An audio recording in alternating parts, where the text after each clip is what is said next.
जय माता की, जय सिया राम सभी को। वही जैसे कि बहुत सी हैं लेडीज या पुरुष भी है, कोई भी है, माता बहनें, छोटे भाई बड़े भाई, छोटी बहन बड़ी बहन, और बहुत से हैं कि वे बूझते हैं, बड़े ही बूझते हैं इस बात को तो वैसे, कि हमारी उम्र 60 साल की होगी है या 65 की होगी है या 50-55 की होगी है, तो हमारी शक्ति कार्य नहीं करती हैं और हम परेशान रहने लगे हैं, तो हम क्या करें। तो देखो, एक बात ये तुम्हें बताती हूँ जो बहुत ध्यान से सुनने की है और इसको समझने की भी जरूरत है। जैसे कि ये कई कारण होते हैं। एक तो उम्र बढ़ने लगती है। उम्र बढ़ने लगती है, ये नहीं है कि भाई 60 साल के हो गए या फिर 65 के हो गए, वो तो अलग बात होती है, लेकिन 50-45 में भी बीमारी लग जाती है शरीर में बहुत ज्यादा। क्योंकि आज के समय में हर कोई परेशान है, शरीर पूर्णता से किसी का ठीक नहीं है, किसी को कुछ बीमारी है, किसी को कुछ है, लेकिन डॉक्टर के सभी जाते हैं। किसी को थोड़ी है, किसी को ज्यादा है, लेकिन थोड़ी तो सब बर्दाश्त कर लेते हैं, लेकिन ज्यादा परेशानी हो जाती है उसको कोई बर्दाश्त नहीं कर पाता है। तो क्या होता है कि जैसे कि उम्र बढ़ने लगती है, तो उम्र बढ़ने लगती है, हाथ पैर काम नहीं करते हैं, हाथ पैरों में दर्द बढ़ने लगा है, पैरों से बैठे नहीं जाता है, घुटनों में दर्द है, कमर सीधी करके नहीं बैठ सकते, रीढ़ की हड्डी में दर्द है, और ज्यादा पूजा मतलब जब तक नहीं कर सकते, 1 घंटे नहीं बैठ सकते हैं, मेहनत करनी बस की नहीं रही है, दवाई पे दवाई खा रहे हैं, हर समय दवाई, 3-3 टाइम दवाई, तो दवाई पे दवाई खाते जा रहे हैं। तो उसमें क्या होता है, शक्ति धीरे धीरे तुम्हारे शरीर को छोड़ने लगती है। क्योंकि शक्ति को पता चल जाता है, समझ में आ जाता है कि अब ये मेरी भक्ति नहीं कर पाएगा, ना ही मेरे को ये चला पाएगा आगे। जैसे उसने अंश दिए थे, वो ऐसे अंश अपने वापिस लेने लगती है शक्ति, किसी की भी शक्ति हो। ये जो बड़ी बड़ी उम्र के मुझसे बूझते हैं ना, 60 साल के या 65 के, कई बच्चे मतलब कि कई जुड़ी भी हुई हैं, तो उनको ये वीडियो मैंने इसीलिए बनाई है ताकि वे सुन ले इस वीडियो को, और अपने मन की जो उनके सवाल हैं, मन में सवाल उठे हुए हैं, उनको जवाब नहीं मिल रहा, तो इस वीडियो से उनको जवाब मिलेगा और उनको रास्ता भी दिखाई देगा इस वीडियो से, तो ताकि वे समझ सके और शांत अपने घर पे बैठ सके। ठीक है। तो जैसे कि भाई शक्ति धीरे धीरे तुम्हारा साथ छोड़ने लगती है, क्योंकि ना तो तुम इतना शक्ति को समय दे पाते हो, ना तुम्हारे अंदर इतनी हिम्मत शक्ति रहती है कि आप वही नहा सको बार बार। जैसे कि आप वॉशरूम में जाते हो तो आप दोबारा नहीं नहा सकते हो, ठंड है, आपको मतलब दिक्कत बन जाती है आपके शरीर में, आपके शरीर में इतनी जान नहीं है कि आप 2-3 बार नहा सको। तो वो शक्ति भी तुम्हें समझती है कि अब इस बच्चे के बस की नहीं है कि मेरे को संभाल सके जो अंश दिए थे। अब जो ये अंश हैं, ये आपके अशुद्धि में आने लगे हैं, शरीर में अशुद्धि फैलने लगी है, क्योंकि आप पूर्णता से जो पहले ख्याल रखते थे साफ सफाई का, मंदिर की सफाई, हफ्ते भर में मंदिर की सफाई करते थे, अब वो तुम पे नहीं बनती है, तो आप मजबूर हो। तो इसीलिए धीरे धीरे शक्ति आपको साथ छोड़ने लगती है। आपको घबराना नहीं है कि अब मेरे मतलब कि वचन झूठे हो जाते हैं, कार्य किसी के बनते नहीं है, तो आपको पता है कि आप आपके बस की कुछ नहीं है, आपका शरीर आपका साथ छोड़ रहा है, तो आप शक्ति को हाथ जोड़ के प्रार्थना करके, जो आपका बच्चा योग्य हो कोई, तो या तो उसके सर पे हाथ रख दो, जब आपको लगे कि अब मैं नहीं संभाल सकता, अब मेरी जिम्मेवारी को नहीं संभाल सकता हूँ, अब मेरे बस की पूजा पाठ नहीं है और ना ही मुझ पे बनती है, तो आप अपना बच्चे, आपके बच्चे हों, योग्य बच्चे हों, थोड़ा समझदार हों, ताकि वे देख सके, वे कर सके, संभाल सके, तो उनके सर पे हाथ रख के कह दो कि माता रानी जो भी तुम पे शक्ति है कि अब मैं आपको नहीं संभाल पा रही हूँ, अब मेरे बस की नहीं है, ना ही मेरे पे सेवा बनती है, ना ही मेरे पे मेहनत होती है, तो मैं इस बच्चे के सर पे हाथ रख रही हूँ, आप इसके बच्चे के शरीर में प्रवेश करो और ये संभालेगा आपको, तो आज से जिम्मेवारी मेरी खत्म हुई और इस बच्चे की शुरू हुई। तो इस तरीके से अपने बच्चे को देनी है। और ये भी क्या देनी है कि 18 साल से बच्चा ऊपर हो, उससे पहले उसको शक्ति का भार नहीं देना है अपनी मर्जी से। ये भगवान या जो तुम्हारी शक्ति है वो खुद से खुद उस बच्चे की तरफ झुकाव हो जाए उसका, क्योंकि जो बच्चा पवित्र होगा, मन का साफ होगा और अच्छे से मतलब पूजा पाठ में ध्यान देता होगा, तो शक्ति आपको कहने की जरूरत नहीं है, आपकी शक्ति अपने आप ही धीरे धीरे उसके शरीर में प्रवेश करने लगेगी। जो अंश है आपके पास, तो वे धीरे धीरे उसकी तरफ जाने लगेंगे, तो आपको वे छोड़ने लगेंगे, आपको लगेगा कि मेरा तो सब कुछ मतलब कि अब खाली से होने लगे हैं, तो बच्चे को अपने आप ही चुन लेगी। आपके घर वाले बच्चे को नहीं चुन सकती है, आप योग्य नहीं है, तो आप देखना है कि बच्चा ये कर सकेगा कि नहीं कर सकेगा। ठीक है ना, इस तरीके से। और फिर ये भी नहीं कर सकते हो, वे आपको लगता है कि आपके घर के बच्चे हैं, मतलब कि मना करते हैं कि हम ये कार्य नहीं करेंगे, आगे नहीं संभाल लेंगे, तो जरूरी नहीं है कि वे इनको ये गद्दी लगाना है, दूसरों का भलाई करना जरूरी है। वे ऐसा कर सकते हैं, बस भोग लगा सकते हैं, पूजा पाठ जितनी बने इतनी कर सकते हैं, लेकिन उनको शक्ति को संभाल के रखेंगे अपने पास, तो उनको आगे आने वाला समय उनका खराब नहीं होगा, अच्छे से उनका जीवन चलेगा। नहीं तो वे शक्ति क्या होती है, इधर उधर भटकने लगती है, क्योंकि वे आई तो तुम्हारे अंश में है,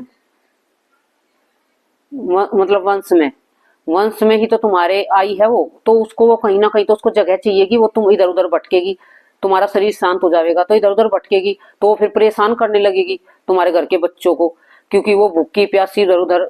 तो आपको ये पहले समझा कर रखना है, अपने आप को संभाल कर रखना है, इनको कैसे करे जाता है, कैसे इनको छोड़े जाता है, कैसे रखे जाता है। जहां से आपके पास शक्ति आई हुई है, या माँ काली की है या बालाजी महाराज की है, तो आप वहां पे अरदास लगा के इसको वहां पे बिठा को, आपके बस की कुछ भी नहीं है तो। लेकिन इसका आपने मरने से पहले पहले समाधान कर लो, नहीं तो आपके बच्चों को इतना कष्ट भोगना पड़ेगा कि आप समझ नहीं सकते हो। आप तो चले जाओगे, लेकिन बच्चों को इतना दुख भोगना पड़ेगा, वे दर दर भटकेंगे, दरबारों में घूमेंगे, लेकिन उनको कोई रास्ता नजर नहीं आएगा। क्योंकि ये मैंने खुद देखा है, एक हमारे गांव की घटना, बिल्कुल सच्ची, अभी की है, ज्यादा दिन की नहीं है, 3 या 4 साल हुए उसको। जैसे हम घर जाते हैं तो वो बात होती, तो मैंने देखा उसको।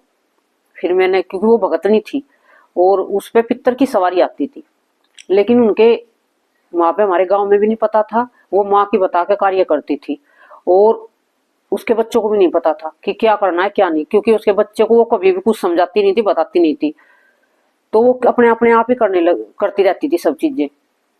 एक दिन क्या हुआ कि वो हरिद्वार नहाने जा रही थी, तो उसका शरीर वहीं पे शांत हो गया। वो ज्यादा उम्र की भी नहीं थी, 50-55 की होगी, तो उसका शरीर वहीं पे शांत हो गया। और उसने ना तो किसी को ये बताया कि मैं ये भोग लगाती थी, ये मंत्र जपती थी, कुछ नहीं बताया। अब वे बच्चे, कोई दारू पी रहा है, कोई मतलब कुछ कर रहा है, गलत गलत संगत में पड़े हुए हैं, और उनका घर तहस नहस हो चुका है। उनको खाने के भी लाले पड़े हुए उनके, सुबह खाना बन जाए तो शाम को खाना नहीं बनता है। और नहीं, पहले जब वो थी लेडीज, उनके घर में अच्छी मौज थी, खूब में अच्छे से खाते पीते थे, अच्छे से रहते थे। तो ये परेशानी बनी हुई है। तो जैसे कि मैं घर जा रही थी तो बात चल रही थी ऐसी, तो मैंने देखा उनको कि मैं कहा इनकी तो जो शक्ति है ना, वो इनको परेशान बर्बाद कर रही है, क्योंकि उनको भोग नहीं मिल रहा है, ना उनको जब तक मिल रहे हैं, ना उनको मतलब ठिकाना मिल रहा है। अब उसने तो वो तो शरीर छोड़ गई, लेकिन वे तो यहीं रह गए अंश तो उसके, तो भी इधर उधर भटक रहे हैं। अब वो किसी ना किसी बच्चे पे हाथ रख के जाती है, बच्चे को समझा के जाती है, बच्चों को ज्ञान होता है, तो आज वो परेशानी नहीं बनती। तो इसीलिए मैं कह रही हूँ तुम्हें, चाहे उम्र का देखो, ये उम्र का हिसाब नहीं होता कि भी उम्र इतनी हो गई है तो शरीर शांत होगा। आजकल तो पता नहीं किस टाइम क्या हो जाता है, मौत तो कभी भी आ सकती है, ये कह के नहीं आती कि मैं आ रही हूँ तेरे पास। वो तो सोते रहेंगे, पता नहीं सुबह उठेंगे कि नहीं उठेंगे। अब हमें थोड़ा ना पता कि हम आज वीडियो बना रहे हैं, कल होंगे या नहीं होंगे, ये किसी को नहीं पता होता है समय का, ये तो भगवान के हाथ में होता है। तो इसीलिए अपना थोड़ा सा दिमाग से काम लो, सावधानी से। जैसे कि फिर तुम क्या करते, हाँ, जैसे कि बालाजी में है या कहीं पे भी है, तो वहां पे तुम जाओ, अरदास लगाओ। अरदास छोटी मोटी नहीं लगेगी, जैसे बालाजी के भी दूत हैं या माँ काली की सवारी है तो माँ काली के मंदिर में जाओ, शीतला की है तो शीतला गुड़गांव में जाओ, मतलब कहीं पे भी जो जहाँ से तुम्हें सवारी लगता है कि भी ये सवारी मेरे शरीर पे चली हुई है, तुम्हें पता है, इस बात का ज्ञान है, तो वहीं पे जाकर अरदास लगा पाओ 551 की या 1151 की, कि जब तक मैं हूं, अपना नाम जगह गोत्र बोलना कि मेरा ये नाम है, मेरे पति का नाम ये है, मेरा गोत्र ये है, जगह ये है, या फिर ठीक है ना, इस तरीके से। और मैं, ये जो मेरे पास आपकी शक्ति आई हुई है, माँ आपके अंश आए हुए हैं, तो जब तक मैं हूं तब तक तो मैं करती रहूंगी सेवा, जब तक मेरे हाथ पैर चल रहे हैं। उसके मेरे मरने के बाद बच्चे ना करें तो माँ परेशान मत करना मेरे बच्चों को, मैं ये बच्चों पर जिम्मेवारी नहीं छोड़ सकती हूँ, क्योंकि बच्चे निभाएंगे नहीं। तो ये शक्ति को तुम अपने पास वापस बुला लेना मेरे शरीर शांत होने के बाद, मेरे बच्चों को परेशान ना करना। तो मैं आज से ये संकल्प लेती छोड़ती हूँ कि जितनी मेरे शरीर पर शक्ति अंश आए हुए हैं, ये आप अपने पास रख लेना मेरे मरने के बाद, मेरे शरीर को शांत होने के बाद। मेरे बच्चों के पास ना जाए, मेरे बच्चों को परेशान ना करे, मेरे शरीर के साथ ही इनको आप वापस ले लेना शांत होने के बाद। तो ऐसा वो शक्ति फिर आपको इधर उधर नहीं भटकेगी, क्योंकि आपने उसकी डोरी भगवान के हाथ में सौंप दी है, जिम्मेवारी दे दी है भगवान को अरदास लगा के। तो भगवान अरदास लगने के बाद मजबूर हो जाते हैं, मजबूरी में उनको करना पड़ता है। तो वो जैसे तुम्हारा शरीर शांत होगा, तुरंत तुम्हारी शक्ति शरीर से अंश निकलेंगे और वे उसी जगह पर पहुंच जाएंगे जहां पे तुमने अरदास लगाई है।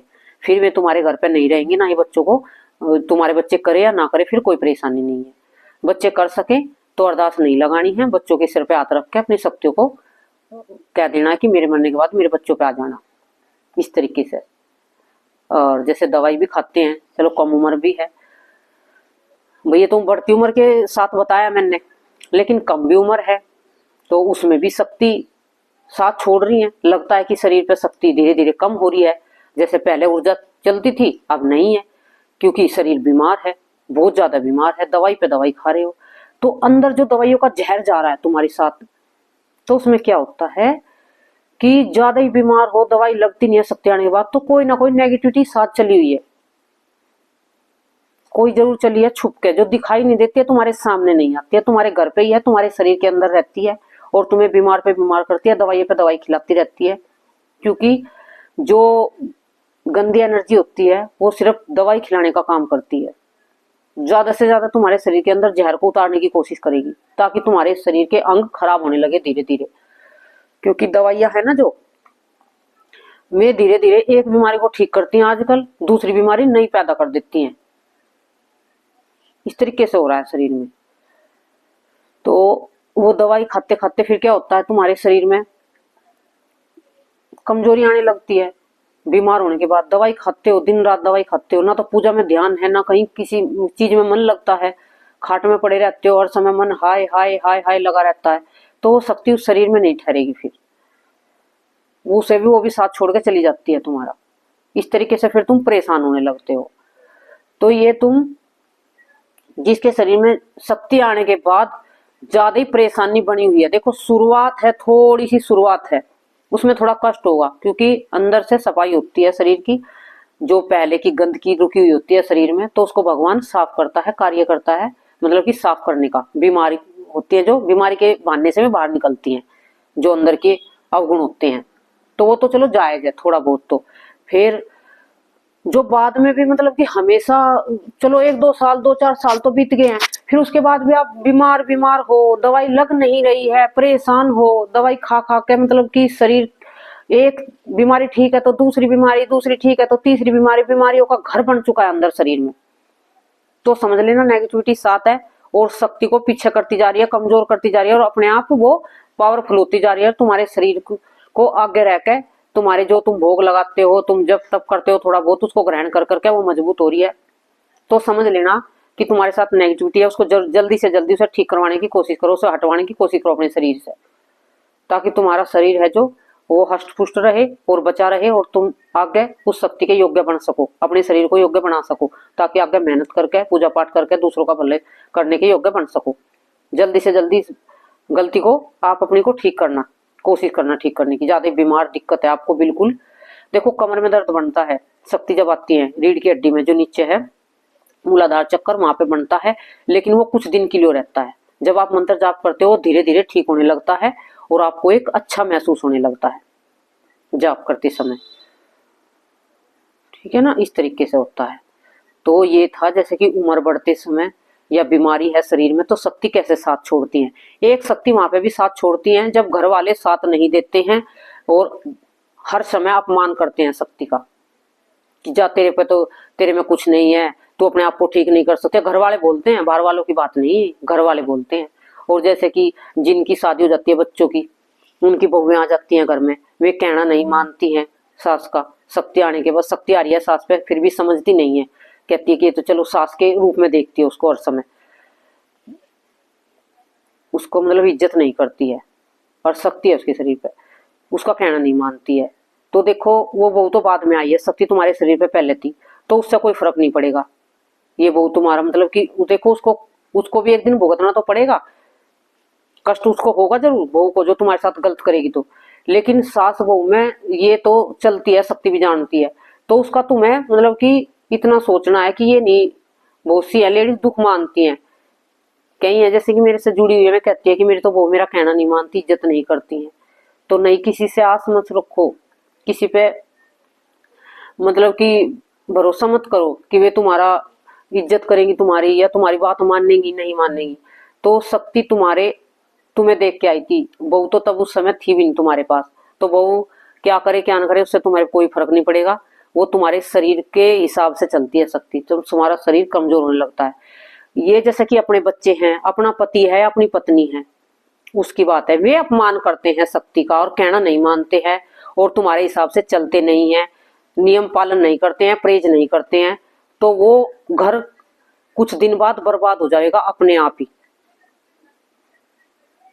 अब मैं नाम तो तुम्हें बताऊंगी नहीं, क्योंकि मेरे से कई बच्चे ऐसे दरबार में आ चुके हैं जो उनकी मम्मी दरबार चलाती थी और अच्छे से दरबार चलता था, लेकिन कुछ दिन चला, फिर कुछ दिन बाद उनके घर की बर्बादी शुरू होगी, क्योंकि बच्चे छुप छुप के मांस मच्छी दारू अंडे ये खाते पीते थे और घर से बाहर खाते थे और ना ही परहेज करते थे किसी दिन का, ना कोई नियम पालन करते थे, ना ही शक्ति का मान सम्मान करते थे। तो उनका धीरे धीरे घर का विनाश हो चुका है। लास्ट में अब कुछ नहीं बचा, ना पैसे पास हैं, ना इज्जत है, और बस और क्या ही कहूँ तुम्हें पूरी बात। तो इस तरीके से होता है। जो घर के बच्चे साथ नहीं देंगे, पति या पत्नी है कोई भी है जिस पे शक्ति आ रही है, पत्नी है तो पति साथ नहीं देगा, तो उसका भी जरूर से जरूर नुकसान होने लगेगा। लास्ट में आकर उसका शरीर में कहीं ना कहीं दिक्कत बीमारी बड़ी बन जाएगी, या फिर उसको जैसे कि जॉब करता है उसमें कहीं से हट जाएगा वो, मतलब कहीं ना कहीं उसमें कुछ भी हो सकता है। देखो कितने कार्य होते हैं, तुम समझ लेना, कुछ भी बहुत कुछ होता है। तो ये बात का ध्यान रखना है। अपने बच्चे हैं जो, बहू की तो मैं कह नहीं रही हूँ, बहू तो बाद में आती है, लेकिन बहू को भी इतना है कि वे बहू भी फिर भी कोशिश करे, सास उम्र हो चुकी है तो भक्ति में साथ दे उनका, ताकि वे शक्ति तुम्हारे पास आ जाए और तुम उनको संभाल सको, उनका आगे से जो भी खाने पीने का ध्यान है रख सको, ताकि तुम्हारा आगे बर्बादी ना हो। ये भी तुम्हें समझना जरूरी है। देखो क्योंकि इस वीडियो के माध्यम से अभी जिसके साथ ये हो रहा होगा वो समझ सके, तो इन बातों को कोशिश करके मैं ये कोशिश करती हूँ ताकि किसी का घर बच जाए, ये आगे से जाके समझ सके इस वीडियो के माध्यम से, उनका घर का विनाश ना हो। ठीक है ना। तो बच्चों को भी अपनों को समझाओ, बच्चे तो आपके हाथ के हैं, बच्चे तो अपने हैं, तो उनको समझाओ, उनको भक्ति पूजा में लगाओ, उन्हें समझाओ कि ये परहेज करना है, नियम करना है, हमारे घर पे चलता है। जैसे किसी घरों में लहसुन प्याज नहीं खाते हैं, तो उन बच्चों को समझाओ कि हमारे घर पे लहसुन प्याज नहीं चलता है, तो बेटा तुम्हें नहीं खाना है, नहीं तो उन बच्चों को भी कष्ट होगा, उनके शरीर में कोई ना कोई गुप्त रूप से बीमारी लग जाएगी। तो इस तरीके से होता है। हर किसी की जिम्मेवारी बनती है शक्ति आने के बाद। ये नहीं है कि जिस बंदे पे शक्ति आई है तो वो ही उसको जिम्मेवारी को पूरी करेगा। घर के हर सदस्य की जिम्मेवारी होती है उसका मान सम्मान करना, उसकी बातों को मानना। बहुत सी जैसे कह देते हैं कि अपने पति को कह देगी शक्ति आई हुई है, अपने बच्चों को कह देगी जा आज मत यहाँ पे मत जा, आज ये बात होने वाली है, ये दुर्घटना घटने वाली है। बच्चे मानते नहीं है, पति भी नहीं मानता, फिर वो जाकर उनके साथ हो जाता है, क्योंकि वे समझते हैं कि ऐसी कह रही है। अपनी पत्नी समझ के या माँ समझ के कि ये तो ऐसी कह रही है, मुझे डरा रही होगी ताकि मैं ना जाऊं बाहर, बच्चे ये समझते हैं। लेकिन नहीं, ऐसा नहीं होता है, ऐसा गलत भी हो जाता है। जो कोई रोक रहा है, शक्ति संकेत दे रही है, तो उस बात को समझने की कोशिश करो, उसका कहना मानने की कोशिश करो। घर में अपने मम्मी है या कोई पत्नी है या पति है, कोई भी है, बच्चे भी हैं तुम्हारे, बच्चों पे भी शक्ति आई हुई है। ये नहीं है कि मम्मी पापा पे, बच्चों पे भी आ जाती है कभी कभी। मम्मी पापा पे शक्ति नहीं होती है, लेकिन बच्चा इतनी भक्ति में लग जाता है, या फिर कोई उसके पूर्व जन्म की उनके अंश चले हुए हैं कहीं से ना कहीं से, उनके पहले कोई भक्ति करता था, उसके दादा परदादा या उसके भी परदादा के दादा, तो वो देखती है कि वो जैसे बच्चा कोई थोड़ा सा होता है उसकी तरफ झुकाव होने लगता है उस शक्ति का, तो बच्चे की शक्ति जागृत होने लगती है उसके अंदर। तो मम्मी पापा सोचते हैं कि हमने तो कभी पूजा करी नहीं है, कहाँ से पूजा में लग गया, तो उसको रोकता है पूजा करने से। और मानता मतलब कि वे परहेज नहीं करते हैं, मम्मी पापा भी नहीं करते हैं। ऐसे भी केस देखे हैं मैंने, बच्चे कर रहे हैं, शक्ति आई हुई है, बच्चे पूजा पाठ करते हैं, उनको रोकते हैं पूजा पाठ करने से कि ये काय में पड़ गया, तो ये इस लपड़े में नहीं पड़ना है, तो ये भी नहीं करना है, उससे भी गलत हो जाता है, घर का विनाश हो जाता है। क्योंकि वो देखती है कि तुम तो कर नहीं पाई जो तुम्हारे चली हुई थी शक्ति कभी पीढ़ी दर पीढ़ी, तो उसने बच्चा देखा भी ये बच्चा थोड़ा योग्य है, उसका मन साफ है, वो इस चीज को कर सकता है, तो उसकी तरफ झुकने लगी है उस शक्ति अपने आप ही ऑटोमेटिक ही आने लगी है। तो इस तरीके से उनका भी साथ दिया करो, अपने बच्चों का भी भक्ति पूजा में। भाई माँ बाप नास्तिक हैं तो आस्तिक बनने की कोशिश करे करो, अपने बच्चों का साथ दो और बच्चे अपने माँ बापों का साथ दो, वही शक्ति आई हुई है। तो नहीं तो देखो परेशान ज्यादा ही हो जाओगे, ज्यादा ही परेशानी बढ़ने लगी कि उसको फिर कोई दरबार वाला नहीं ठीक करेगा, वो कुदरती तुम्हें ही मेहनत करके ठीक करनी पड़ेगी। दरबार में भटकोगे, इधर उधर पैसे लगेंगे, ना ही तुम्हारे समझ में आएगा, ना तुम कुछ कर पाओगे। तो इससे अच्छा पहला ही है, पहले ही समझ लो इन बातों को। जो तुम्हारे घर पे शक्ति है तो उनसे जुड़ने की कोशिश करो, बात करने की कोशिश करो, आगे समझने की कोशिश करो, ताकि तुम्हें दर दर भटकना ना पड़े। जय माता की, जय श्री राम सभी को।